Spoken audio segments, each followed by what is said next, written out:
Good afternoon, everybody. I'd like to first start off by thanking the Healthy Libraries program for inviting me to speak today. Telehealth, as I'm sure everybody is aware of, is changing the field of medicine right now, secondary to the coronavirus pandemic. It's not a new service, but something that has been more widely adopted in the past several months amongst all of the healthcare industry right now. So not only in the physician side of things, but also for social work, for nursing, for physical therapists, for anybody that is providing clinical care is what telehealth is there for. So today we're going to go through some of the basic health definitions. We're going to talk about what telehealth is, what are the services that are out there.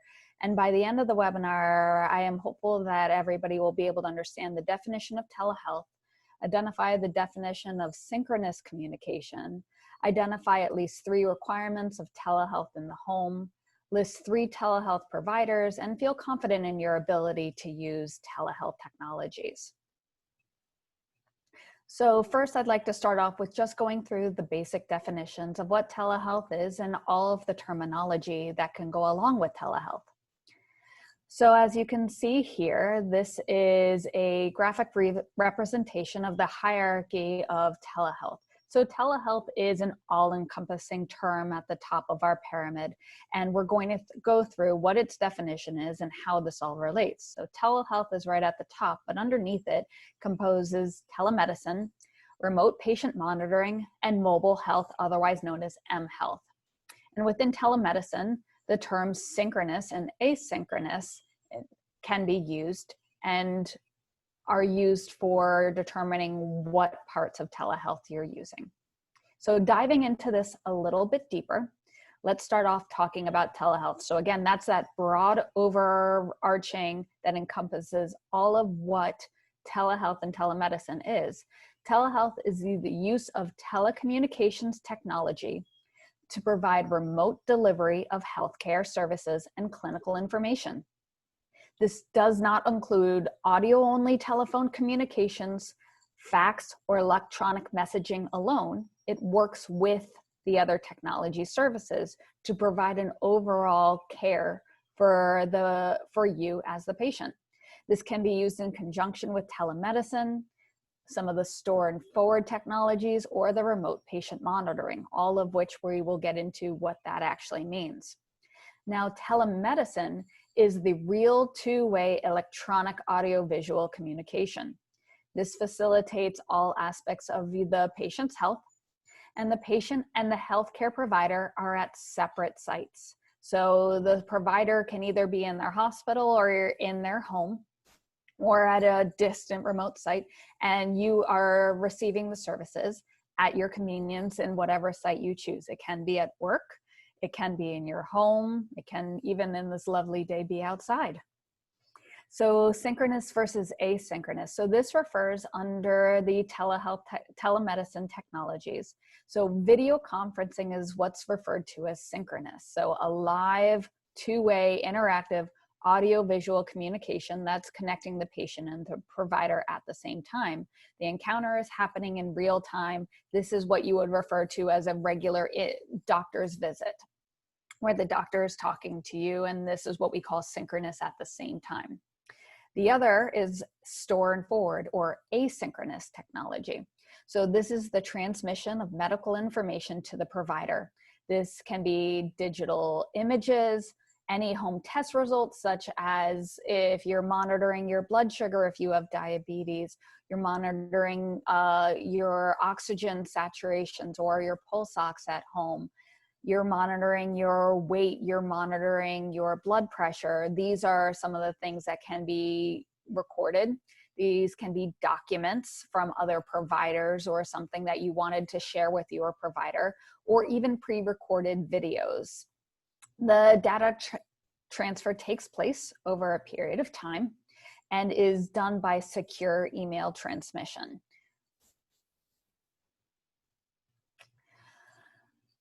Again, there are a couple of more definitions. So remote patient monitoring. So remote patient monitoring refers to the use of mobile medical devices to perform routine tests and send data to medical professionals on a regular basis to a provider without the need for travel. This goes your heart rate, your weight, your blood pressure for your clinical provider to make a decision. This allows for care providing to individuals and families at their place of residence. So instead of going into the office for blood pressure checks or even weight checks or to manage and adjust medications, a lot of this can be done remotely. And as you see in the picture here, those are some of the devices. It can be included in Fitbits or the wearable watches, such as an Apple Watch or a wearable mobile health technology. A insulin sensor that many people with diabetes now wear that monitors their blood sugars, blood pressure cuffs, oxygen saturation readings. So these are all included in some of what we call our remote patient monitoring technologies. There's also mobile health, or what's called mHealth. This is health education, information, or other services that are available via a mobile device. These can be support groups or even online discussion groups. Another term that you may or may not hear is what's called the hub and spoke model. The hub is the provider that is providing the telehealth consultation, and the spoke is the patient that's receiving the telehealth services. So the hub can be at any site, and the spoke and the patient can be at any site. Different aspects of telemedicine. I think this is important to understand. So we can talk, as clinicians, we can talk to other clinicians, communicating through email, video, or both. Some of the services that this can be is teledermatology, radiology, surgical peer mentoring, emergency trauma and ICU level of care, where we have a program here at Stony Brook Medicine that allows us to speak to other hospital in the critical care setting to allow us to help to care for patients in other hospitals. This can also be used from clinician to patient. So we have video, phone, email, remote wireless monitoring, and just using the internet. And we can care for chronic conditions, medication management, wound care, counseling, post-discharge follow-up, along with mental health. And then the mHealth technology, or your wearable monitors, your smartphones, mobile apps, video, email, web portals, and games. And this all can be used to serve for health education, monitoring for physical activity, monitoring diet, medication adherence, and as well as cognitive fitness. Now, all of these tools can be integrated into the electronic medical record of your physician's office, so that it all goes into your chart so that everybody within the office can see what is going on with your health to provide a better overall clinical care. So I'd like to focus now on preparing for your telehealth visit. So what do you need to do during the week of your telehealth visit? So one of the most important things that you should do is make sure that you have a device that has a video camera and a microphone attached. This can be a mobile phone with video camera capabilities, a laptop computer with a camera built in, or a desktop computer that also has a camera.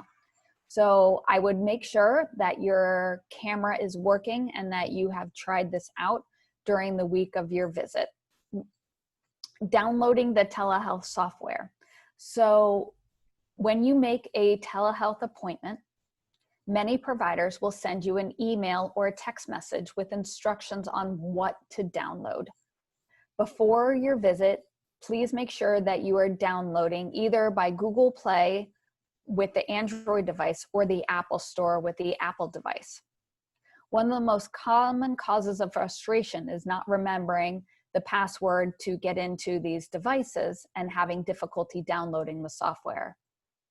I would strongly advise in the several days leading up to your visit that you ensure that the correct software has been downloaded to 2 devices if you're able to, both on your desktop device and if you are able to as well, download to your phone. It is always good to make sure you have a backup available because you never know what technology may work on the day of. I know on the physician side of things, we often have several different programs that we're able to work with on both our laptop and our phone to have a backup system in place in case there are issues on the day of, either with internet connections or with the technology aspect of itself. Consider also who needs to be on the video call. If you are wanting a family member to be present on the video call that helps take care of you as the patient, or you are caring for another person, make sure that they are also included and that they have the appropriate software downloaded as well on their phone, and ensure that the clinician knows that there may be multiple people on the phone call or on the video visit itself if they're in the home. If they're not able to come to your home due to restrictions on travel or isolation, make sure that they have the software and that they have gone through these recommendations as well. So what do you need to do the day before your visit? So I would, again, make sure that your video camera and your microphone on your device are working and that you practiced turning them on and ensuring that you have the good picture for you. Make sure that you can access the telehealth platform, the email that was provided to you. Make sure that you can log into the system and that you know what you're supposed to do the day before having your telehealth visit. Confirm timing and what check-in process may be for the visit. Every office may have a different recommendation for what they'd like you to have available. It may be a license, it may be some form of identification to make sure you are who you say you are. And ensuring any forms that need to be filled out are done and uploaded as needed. There are some that you have to click waivers through, and so if you can do that earlier than your visit, that may speed up the process of having the visit done. Again, confirm any support person for the visit will either be physically present or available as an addition to the visit. Again, make sure they have the instructions on how to download the app and have done so.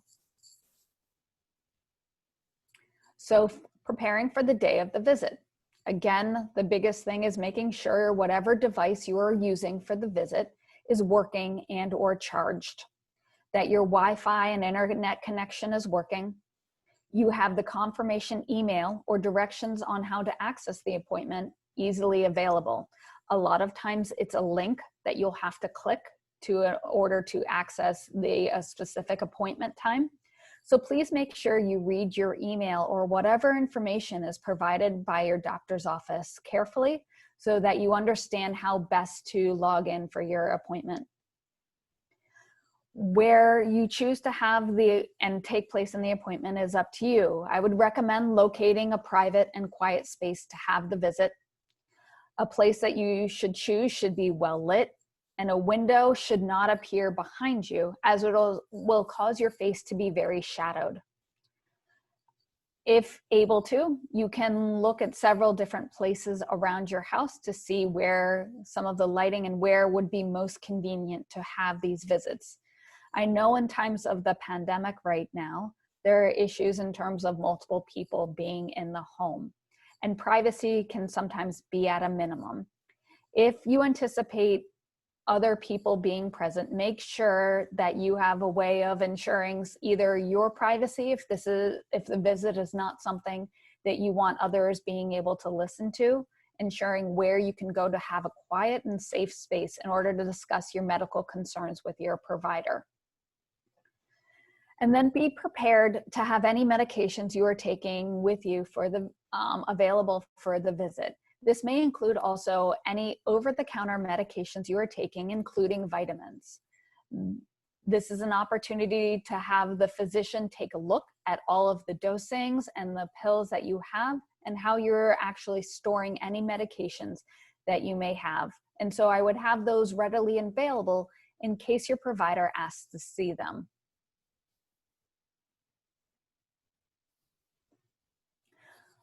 I'd like to continue by talking about what we are doing here at Stony Brook Medicine and some of the resources that are available in our community. At this time, you are able to connect with your Stony Brook provider by a regular appointment line to schedule a visit. Only established patients are able to schedule a telehealth appointment at this time.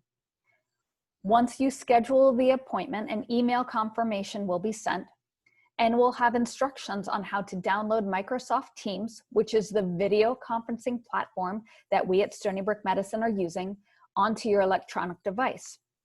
We do have interpreter services available for many different languages. And if you need one, please allow the scheduler to know when you are booking the appointment.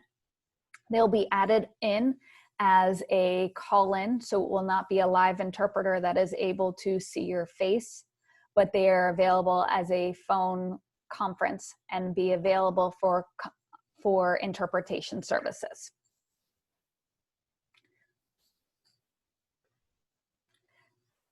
This is a sample of the email that you'll be receiving from Stony Brook Medicine from our telehealth department. Again, Stony Brook Medicine is offering telehealth visits to allow you to receive our quality care from the safety and privacy of your home. You can call one of our representatives if you have a question about connecting through Microsoft Teams. And again, the number for that is 631-638-0597. Monday through Friday, 8 a.m. to 6 p.m. These are the tips that are sent out to make sure that you are prepared for your telehealth visit, and has clickable applications within the email for you to make sure that your telehealth visit goes smoothly. There are also in English and Spanish helpful tips on what to expect and preparing for your telehealth visit, as well as a short video that will talk about the flow of a normal telehealth visit for Stony Brook Medicine. There are other community options for telehealth available right now. These are for CityMD, for urgent care offices in and around your area. And again, this is not a comprehensive list. These are just some of the places in and around our area that we know are offering telehealth services. CityMD, Northwell Go Health Urgent Care, as well as PM Pediatrics for our pediatric population. If you go to their websites, you are able to click on telehealth visits and schedule telehealth visits with the providers. There are also other telehealth platforms available that are similar to urgent care, but also provide routine care for you as the patient. These can be Teledoc, American Well, or Doctors on Demand. Again, this list is not comprehensive. We do not endorse or have any relationship with the above companies, but these are different options that are available to you as the consumer to be able to have these visits. Thank you very much. We hope you stay safe during this time, and I welcome any questions.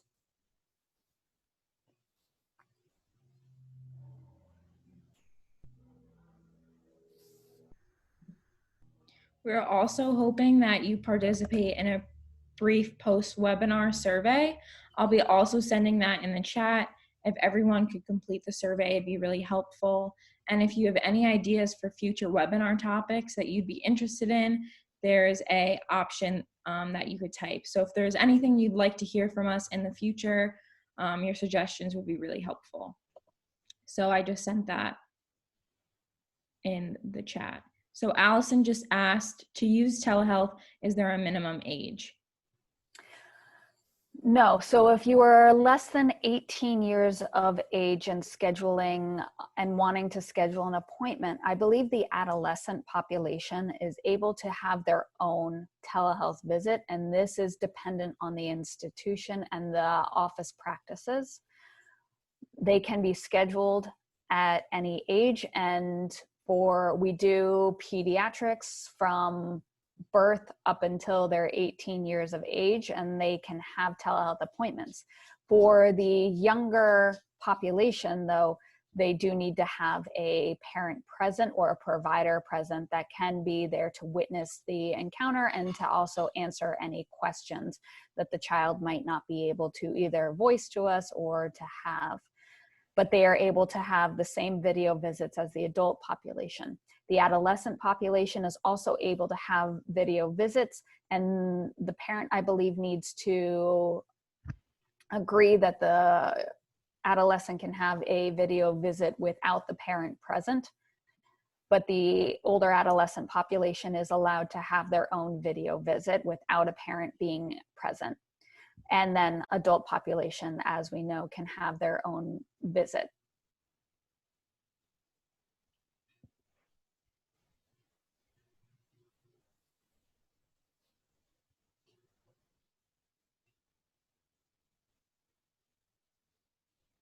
Any other questions?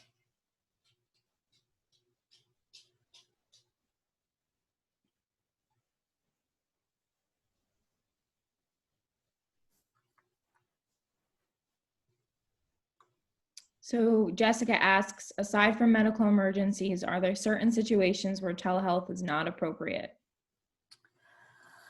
Absolutely. Thank you for your question, Jessica. There are certain times where telehealth is not appropriate. And those, again, any medical emergencies, like Jessica said, are not appropriate for telehealth. Other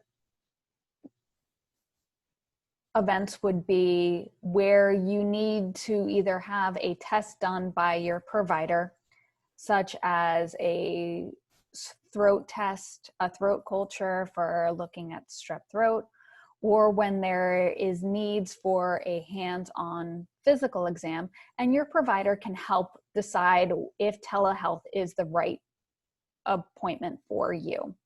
I would start off by calling the provider and saying why you want the telehealth visit.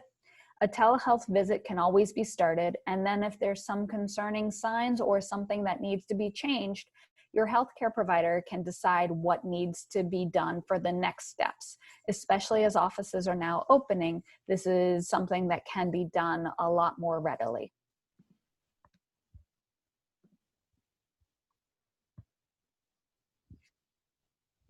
So someone else asked if you could talk about other languages and how that works with telehealth more. Yes, so we are very fortunate for, at least at our institution, we have the ability to have a three-way calling system with the provider and the patient, and then also our interpreter services, which can be used in multiple languages. It would work very similar to it works the exact same as a three-way phone call where their interpreter is on the line and will interpret in a confidential manner all of what is being said back and forth to the patient. The interpreter service we use are medical grade interpreters and have can understand medical terminologies and are able to interpret back and forth for the patient and the provider. It should be known to the provider that you would require telehealth interpreter services prior to the visit so that the provider can be prepared to have our interpreter service on the line. I know that there are a few other apps besides Stony Brook Medicine that offer telehealth with additional languages. One of them is Live Health Online, which is downloadable through the Apple Store for iPhones and I think the Google App Store for Androids. And in that app, if you go to settings, you can click a preference by language and it'll show available doctors who speak that language. However, if there are no doctors available who speak that language, then there's no one available for a telehealth visit in your language. So certain apps offer that kind of service. So it would just have to be, you would have to look through the telehealth apps and see if they offer that. service. So it varies by provider. It's good to know. I see that Allison asked if there are ASL interpreters. That is a very good question. At this time at Stony Brook, I do not have the answer. I will have to get back to you with that.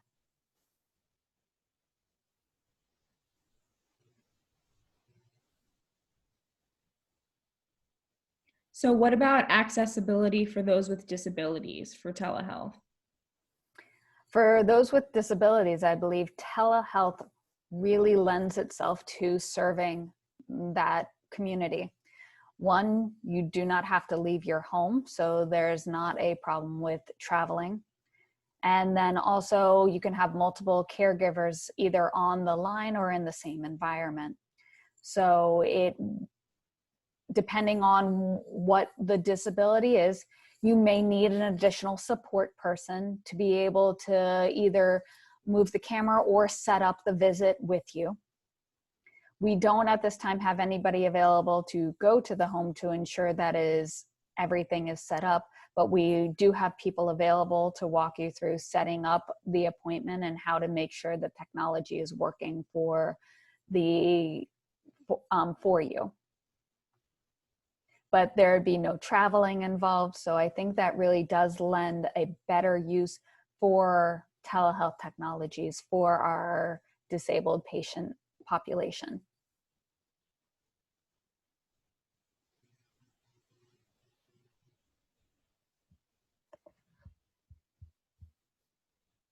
Any other questions?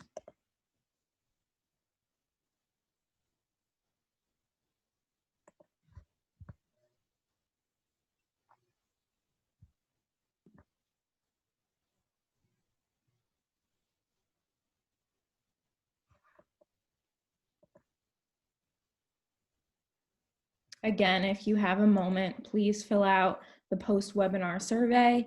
It's just really trying to see if the webinar was effective, and if you have any additional questions or topics, maybe that you don't feel comfortable asking now, but you still want information about, and it's 100% completely anonymous.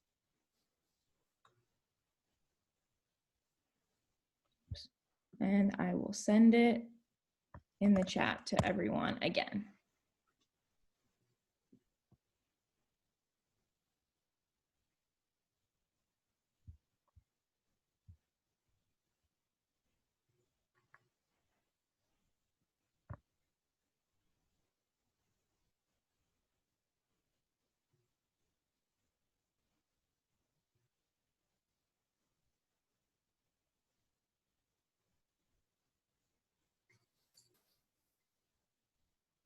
I'd like to thank everybody for having me here today, and I hope that you were able to learn a little bit about what telehealth and telemedicine is and how it can be applicable for your life. I hope that everybody is staying safe during this time and know that we are working hard to ensure your safety and that we ensure that you are continuing to achieve the highest level of care during this time, even though we can't be always physically present with you.